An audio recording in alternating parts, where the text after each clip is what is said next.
Hello students, मैं आपकी हिंदी की टीचर आदर्श शिक्षा निकेतन हाई स्कूल से। बच्चों, आज हम आपकी हिंदी में वसंत के चैप्टर 1 से रिवीजन स्टार्ट करेंगे। ठीक है बच्चों, आपका एग्ज़ाम स्टार्ट होने वाले सितंबर में, तो आपको उन एग्ज़ाम्स की अच्छे से प्रिपरेशन करनी है, क्योंकि आपके जो एग्ज़ाम्स में जो मार्क्स आएंगे वो आपके फाइनल जो आपका रिज़ल्ट तैयार होगा उसमें ऐड होंगे।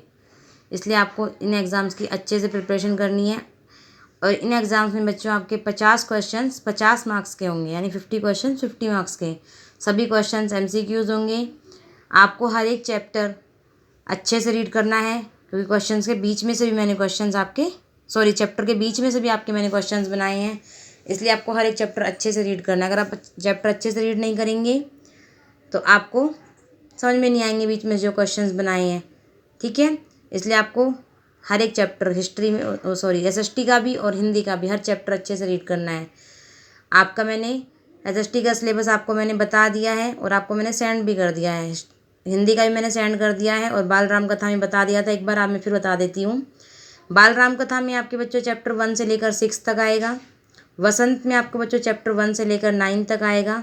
और ग्रामर में मैंने आपको अब तक जितना भी कराया है, संज्ञा, सर्वनाम, क्रिया, विशेषण, भाषा, लिंग, वचन, संधि, वर्ण, जो भी मैंने आपको कराया है, इसके अलावा जो भी मैंने आपको कराया ग्रामर में उस सब में से आएगा। ठीक है, तो आपको अच्छे से प्रिपरेशन करनी है बच्चों ने एग्ज़ाम्स की।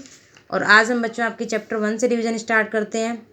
आपकी मैंने चैप्टर 6, 7 और 8 की मैंने रिवीजन बसंत की करा दी है। पहले आप उसके लिए अपने यूट्यूब पर जब एएसएन हाई स्कूल डालकर सर्च करेंगे बच्चों, तो आपको वहाँ पे अपने स्कूल्स की सभी टीचर्स की वीडियो मिलेंगी। उसमें अपनी हिंदी की वीडियोस में वसंत की चैप्टर 6, 7 और 8 की रिवीजन देख सकते हैं। ठीक है, वहाँ पे रिवीजन वाली वीडियो भी मिल जाएंगी। और आपको मैंने ग्रामर में बता दिया, आपका भाषा, संज्ञा, सर्वनाम, क्रिया, विशेषण, विलोम शब्द, पर्यायवाची शब्द, लिंग, वचन, संधि, वर्ण, ये सब जो भी मैंने आपको बताया ये सब आपका आएगा। ठीक है बच्चों, आज हम चैप्टर 1 से आपका रिवीजन स्टार्ट करते हैं। चैप्टर 1 है आपका बच्चों वसंत का वह चिड़िया जो। तो बच्चों वह चिड़िया जो, इस चैप्टर के जो लेखक हैं वो हैं, इस कविता के जो लेखक है वो हैं श्री केदारनाथ अग्रवाल। इस कविता को श्री केदारनाथ अग्रवाल ने लिखा है।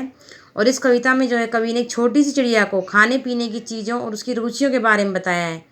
कवि कहते हैं कि वह छोटी सी चिड़िया दूध से भरे हुए जौ और बाजरों की बालियों को, वो लिखा है, दूध भरे झुंडी के दाने रुचि से रस खा लेती है। वह छोटी संतोषी चिड़िया नीले पंखों वाली मैं हूँ, मुझे अन्न से बहुत है प्यार। कि वो जो छोटी सी चिड़िया है वो दूध से भरे हुए जौ और बाजरों की बालियों के दानों को बड़ी रुचि और आनंद से खाती है। और वह नीले पंखों वाली है तथा उसे अनाज से बहुत ज़्यादा प्यार है। और वो चिड़िया एकांत स्थान पर मधुर स्वर में कंठ खोल कर गाती है। बूढ़े वन बाबा की खातिर रस उड़ेल कर गा लेती है। उसे जंगल से भी बहुत प्यार है और वह अपनी मधुर आवाज़ से सबको अपना बना लेती है। कवि कहते हैं कि वह चिड़िया तेज़ बहती नदी में जल की एक बूंद चोंच से भरकर उड़ जाती है। ऐसा लगता है जैसे वह नदी का दिल टटोल कर उसमें से एक मोती उठाकर ले गई हो। वह छोटी सी चिड़िया अपने आप पर गर्व करने वाली है, उसे नदी से भी बहुत प्यार है। वह छोटी मुँह बोली चिड़िया नीले पंखों वाली वह हूँ, मुझे व्यंजन से बहुत है प्यार। तो उसे नदी से बच्चों बहुत प्यार है। ठीक है बच्चों, ये चैप्टर आपका कंप्लीट हुआ। इसका हम चैप्टर 2 देखते हैं आपका। इसके बाद अभी और है बच्चों, वह चिड़िया जो चोंच मारकर चढ़ी नदी का दिल टटोलकर जल का मोती ले जाती है। वह छोटी गर्वीली चिड़िया नीले पंखों वाली मैं हूँ, मुझे नदी से बहुत है प्यार। यानी कि उस चिड़िया को नदी से भी बहुत प्यार है और नदी का दिल टटोल कर उसमें से एक बूंद चोंच में भरकर पानी लेकर ऐसे उड़ जाती है जैसे नदी का दिल टटोल कर उसमें से कोई मोती ले गई हो। और उस नीली पंखों वाली चिड़िया को नदी से बहुत प्यार है। आपका चैप्टर 1 कंप्लीट हुआ बच्चों। चैप्टर 2 देखते हैं आपका। चैप्टर 2 बच्चों आपका है बचपन। इस चैप्टर में बच्चों आपका क्या है, इस चैप्टर की पहली बात आप लेखिका देखिए। इस चैप्टर की लेखिका है बच्चों कृष्णा सोबती।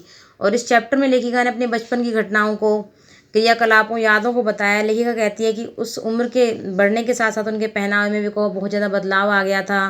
वह अपने पहले गहरे रंग के कपड़े पहनना पसंद करती थी, किंतु अब वो हल्के रंग के कपड़े पहनती है। इन सब बातों के बारे में उन्होंने बताया है।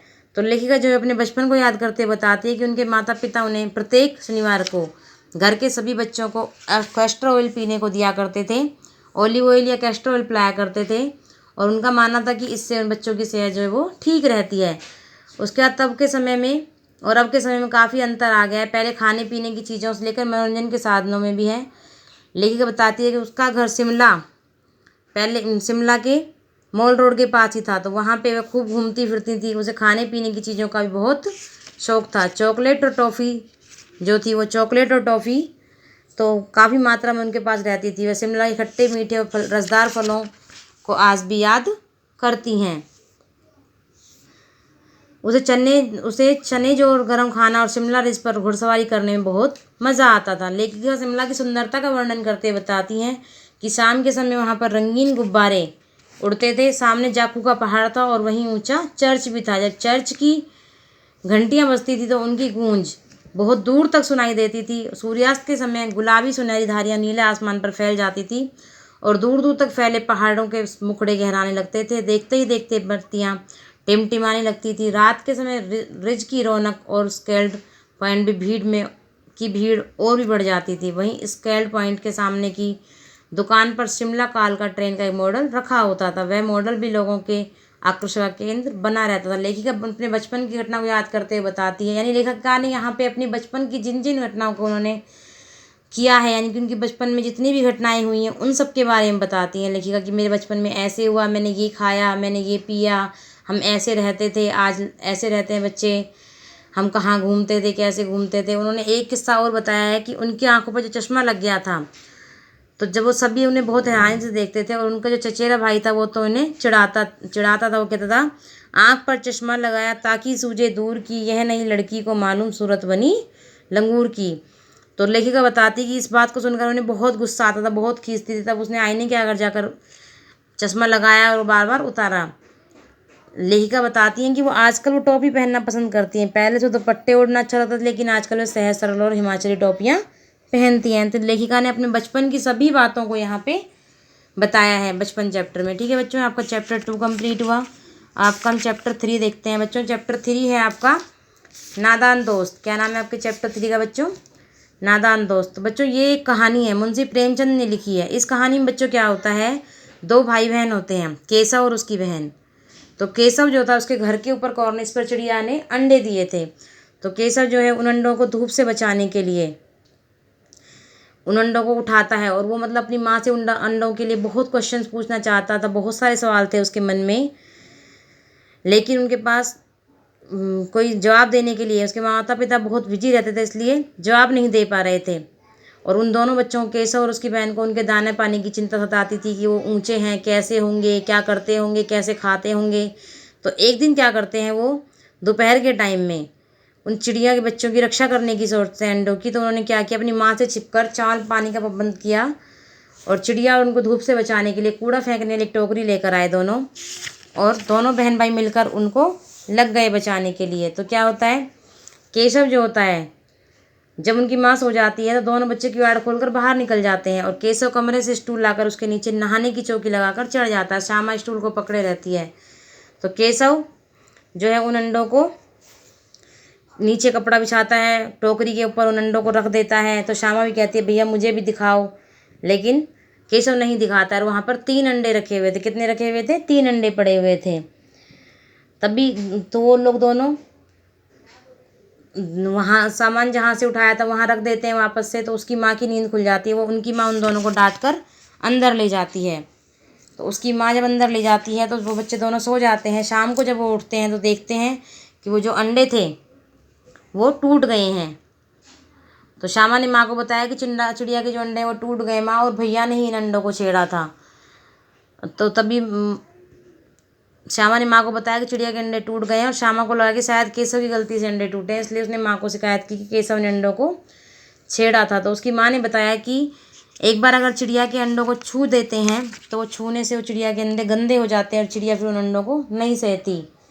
माँ ने केशव को डांटते हुए कहा। तो केशव जो था कि उसे लगा कि मेरी गलती की वजह से इन चिड़िया के 3 बच्चों की मौत हो गई है। तो केशव बहुत बुरी तरह डर जाता है और केशव को जो है अपनी इस गलती का हमेशा पछतावा होता रहता है। वह इस घटना को याद करके भी रो पड़ता है।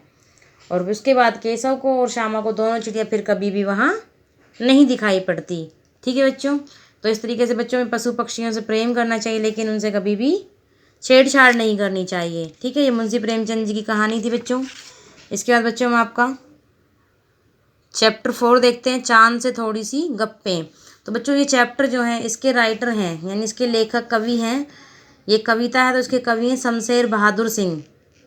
तो उन्होंने इस कविता में एक 10-11 साल की बच्ची है, उसकी कल्पना को प्रकट करते हुए पूर्णिमा के गोल मटोल चांद के बारे में तरह तरह की बात की है। कि बच्ची कह रही है गोल हैं खूब मगर आप तिरछे नज़र आते हैं जरा, आप पहने हुए हैं कुल आकाश तारों जड़ा। बच्ची कह रही है कि आप गोल हैं, लेकिन आप गोल तो खूब है लेकिन थोड़े तिरछे से नज़र आते हैं, थोड़े से आपको ऐसा लगता है तिरछे हों। और आपने जो है तारों जड़ा हुआ आकाश रूपी वस्त्र पहन रखा है, सिर्फ मुंह खोले हुए है अपना गोरा चिट्टा गोल मटोल। उसे यह भी लगा कि चांद के वस्त्र चारों दिशाओं में जो है फैले हुए हैं। यह गोल गोल तो उसका पूरा मुंह ही है, जिसका पूरा शरीर तो आकाश रूपी वस्त्र में छिपा हुआ है। यानी कि जो ये गोल गोल दिख रहा है तो सिर्फ उसका मुंह है, उसका जो सारा शरीर है बाकी तो आकाश रूपी तारों में छिपा हुआ है। इसके बाद अपनी पोशाक को फैलाए हुए चारों सिमत। तो उसके बाद कहती है चांद जो है वो आपका गोल शरीर, जो आपका मुंह है वो तो गोल है, जिसका पूरा शरीर आपका आकाश रूपी वस्त्र में छिपा हुआ है। चांद गोरा चिट्टा है। लड़की कहती है कि चांद बताए न बताए पर उसे अवश्य ही कोई बीमारी है। आप कुछ तिरछे नजर आते हैं जाने कैसे, खूब है गो की वहा जी वहा। क्या आपने चारों दिशाओं में, आपके जो कपड़े हैं वो चारों दिशाओं में फैले हुए हैं, चांद के जो कपड़े हैं चारों दिशाओं में फैले हुए हैं, आप लेकिन थोड़े तिरछे हैं। अब ये नहीं पता क्यों हैं, खूब हैं गो की। बच्ची कहती है आप खूब गोल मटोल हैं परंतु पता नहीं क्यों आप थोड़े तिरछे नजर आते हैं। हमको बुद्धू ही निरा समझा है, हम समझते ही नहीं जैसे कि आपको बीमारी। वो कहती है कि आपने मुझे बुद्धू समझा है, आपको लगता है कि मुझे समझ में नहीं आता कि आपको कोई ना कोई बीमारी अवश्य है। आप घटते हैं तो घटते ही चले जाते हैं और बढ़ते हैं तो बस यानी कि बढ़ते ही चले जाते हैं। यानी जब आप घटना शुरू करते हैं तो आप घटते ही चले जाते हैं, घटते ही चले जाते हैं, और जब आप बढ़ना शुरू करते हैं तो फिर आप बढ़ते ही चले जाते हैं, बढ़ते ही चले जाते हैं। दम नहीं लेते हैं जब तक बिल्कुल ही गोल नहीं हो जाए। जब तक आप बिल्कुल गोल नहीं हो जाते हैं एकदम से, तब तक आप रुकते नहीं हैं, तब तक आप दम नहीं लेते हैं, तब तक आप बढ़ते ही रहते हैं। ये मर्ज़ आपका अच्छा ही नहीं होने में आता है। और आपकी जो बीमारी है घटने बढ़ने की, ये जो आपकी बीमारी है, आपका जो मर्ज़ है ठीक होने में नहीं आता है। आप एक बार घटना शुरू होते हैं तो घटते आते हैं, फिर आप बढ़ना शुरू होते हैं बढ़ते जाते हैं। तो आपकी जो बीमारी है समझ में नहीं आती है, ठीक होने में ही नहीं आ रही है, मुझे ऐसा लगता है। ठीक है बच्चों, आपका चैप्टर 4 कंप्लीट हुआ। आज के लिए इतना ही बच्चों, आगे हम नेक्स्ट क्लास में पढ़ेंगे। आज हमने चैप्टर 1 से लेकर 4 तक वसंत के चैप्टर 1 to 4 की रिवीजन की। ठीक है, चैप्टर 6, 7, 8 की रिवीजन मैंने पहले करा दी है। आपका चैप्टर 5 और 9 बचा है, उसकी रिवीजन मैं नेक्स्ट क्लास में करा दूंगी। ठीक है बच्चों, ओके बच्चों, आज के लिए इतना ही। थैंक यू बच्चों।